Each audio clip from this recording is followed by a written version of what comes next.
On September 23, 2006, Kerrang published their cover story on My Chemical Romance's soon-to-be-released third studio album, The Black Parade.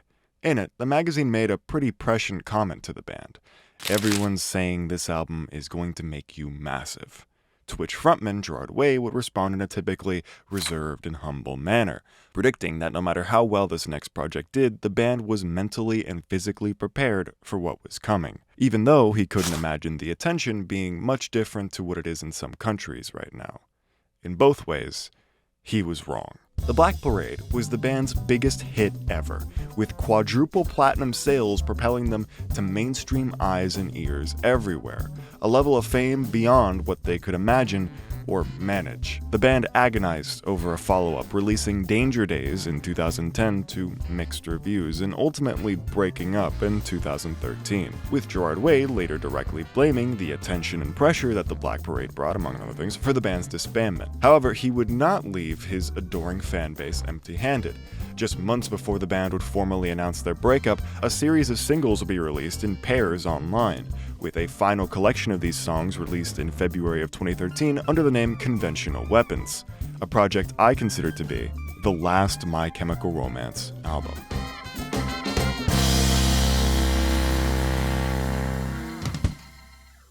I'll be the first to admit I'm probably not the top candidate to decide whether or not Conventional Weapons counts as a real album. I was pretty late to the game on My Chemical Romance. Not late in the sense that I wasn't listening to the singles on MySpace in 2006, neither were you, Audrey. Late in the sense that I spent most of middle school teasing my friends who liked the band as emo crybabies, until I listened to Sleep in senior year of high school, and... Plus, I literally didn't know this project existed until like a month ago. This was supposed to be a Black Parade video, if you didn't notice from those oddly specific quotes at the beginning. But Black Parade big, and I like to talk about small. It's great for my channel, and you can't get much smaller than Conventional Weapons. It's not even listed as one fixed album on most streaming services. You're expected to make your own playlist of the 5 EPs. Like a simp. But it is out there, and that was already a pretty unlikely turn of events. You see, Conventional Weapons did not start its life as one album, not even 5 EPs or 2 singles. It started as one half of My Chemical Romance's follow-up to The Black Parade. Work began in 2009, and as I mentioned at the beginning, there was a lot of pressure. That pressure originally manifesting in the simple decision to steer the project in a different direction. The Black Parade was a concept album, a rock opera, with a gothic, overarching storyline and a tone that was famously bold, bombastic, and most important, theatrical. Very rewarding, but also very taxing. Plus, there was a fear that they'd be typecast as the Black Parade guys forever, so the band took a heel turn, very intentionally changing styles. The best evidence of this at the time coming strangely enough in the form of a cover of Bob Dylan's Desolation Row on the Watchmen soundtrack. Here's the original, Desolation Row, and here's the band. Pretty stark difference, but one that distracts you from just how different this also sounded from people's idea of My Chemical Romance. Compare this track to one on The Black Parade, going for a similar raucous and rebellious vibe.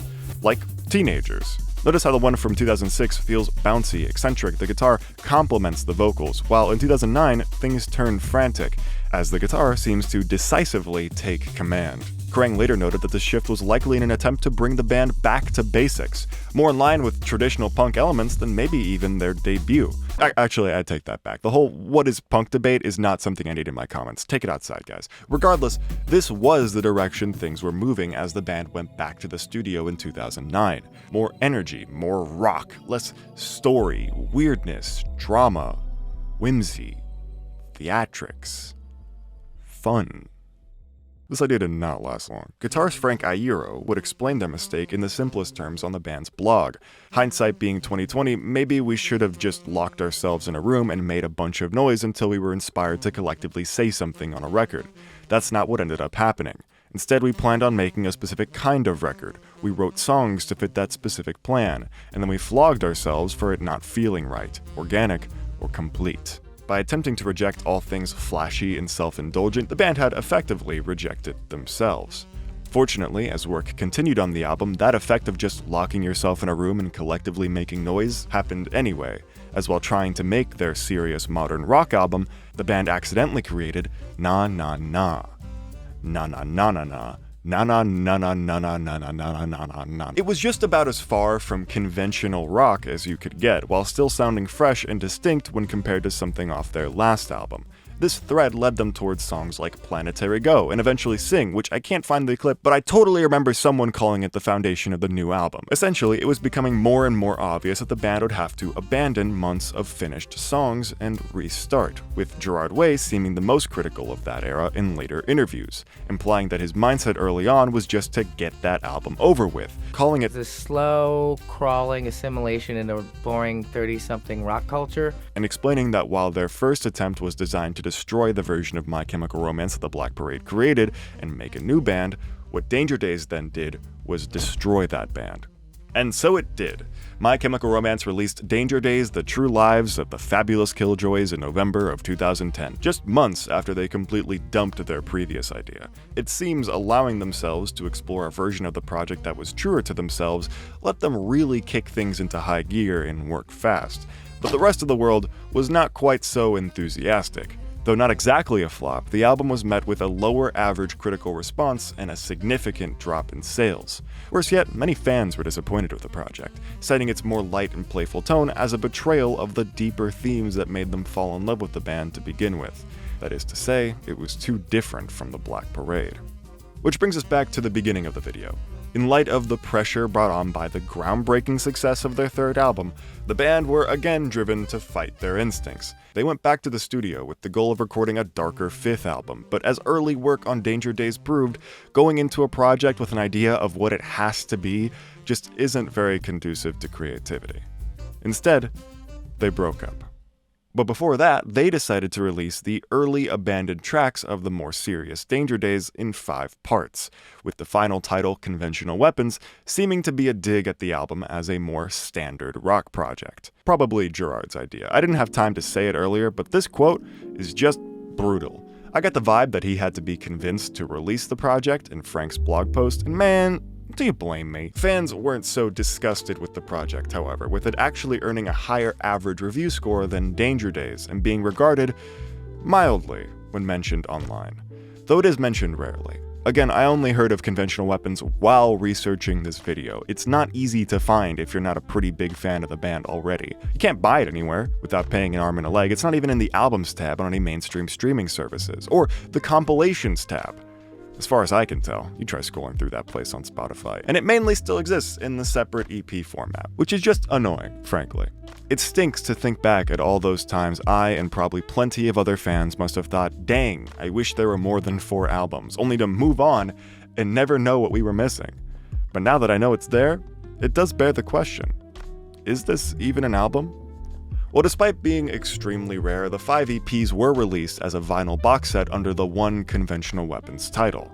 But that was formally considered a compilation album. The thing is, compilation albums are typically put into a separate category from studio albums for the same few reasons. They're often pieced together with tracks from across the artist's catalog, with very little input from the artist themselves. Many times these songs are unfinished or tossed aside for good reason, only to be dug up for a quick cash grab. But I don't think any of these defects apply to Conventional Weapons. Okay, maybe the tossed aside thing, but look at the facts. This is a project made by My Chemical Romance. The whole band was involved and approved of its release. All the songs come from the same era. All were recorded with the express purpose of sitting side by side on the same album. Sure, they were abandoned, but only briefly. Put them back together and they're still a cohesive work, released not for the benefit of anyone's bank account, but for the enjoyment of the fans. Even if not everyone involved in the project was totally happy with it, they were still happy enough to let it out into the world. Whether that's a sign of their ultimate acceptance of its quality or just a selfless love of the fanbase is up for you to decide. Just like if this should be considered a real MCR album. Speaking of debates though, I feel like most of the talk around Conventional Weapons is kind of unfair. The more I read these quotes from the band, the more I have to laugh, because of course, Gerard Way would look at this album and be like, ugh, it's so boring, so bland. Like, compared to what? Anyone familiar with what the average rock album sounded like in the 2000s will tell you that Ambulance is pretty damn far from Nickelback. The album even has like half of Na Na Na anyway. I guess that brings me to the point that I will proudly declare, I don't think this album is boring at all. It's very MCR at its core. Sure, it lacks a cohesive theme between songs or some of the more contemplative moments, but it's clear the band just couldn't help themselves. The Desolation Row cover came at the beginning of this Black Parade rejection era, but it's clear that by the time they all put in the hours in the studio, they were making some really fun songs. And as a fan of some other bands who refused to officially release some really great rejected material, it's nice to even be able to listen to this project in the first place. Conventional Weapons may not be a conventional album, but I think it's pretty good. And it should be easier to find on streaming. Come on guys, what do you mean it's an official playlist? Though, speaking of streaming, I do have a big announcement. I've been working on a new series. It's called McCartney After the Beatles. It's about, you guessed it, Paul McCartney, and how he started his solo career in the face of the biggest breakup in music history. Episode 1 is out today on Nebula, and I'm very proud of it. In case you're new to the channel or just forgot, I first partnered with Nebula last year. They're a creator-owned prestige streaming service with tons of original and exclusive videos. A few months ago, they approached me about making my own Nebula Plus series, and it was an offer I couldn't refuse. I'd do my favorite thing, writing, and they'd take care of my least favorite thing, editing. So now instead of waiting another 3 to 4 years for my next upload, you can just pop over to Nebula and see me talk about my favorite musician in the world right now, with the next episode coming next month. The best part is, if you go to nebula.tv/markmedieval or scan the QR code on screen, not only will you be supporting my channel, you'll get 50% off an annual subscription and a 3-day free trial to get a feel for the site. I'm really excited to have this opportunity to make more videos, and I'm hoping you'll give McCartney After the Beatles a shot, because it's a story I've been wanting to tell for a long time. Again, the place to go is nebula.tv/markmedieval for a discount, free trial, and loads of exclusive videos. Give it a shot today. Hello, if you liked the video, like the video. If you want more, subscribe. Thank you for making it till the end, and thanks to these beautiful sources. Sorry to my emo friends in middle school, you were just misunderstood. Your music holds up, I'm gonna leave now. Goodbye.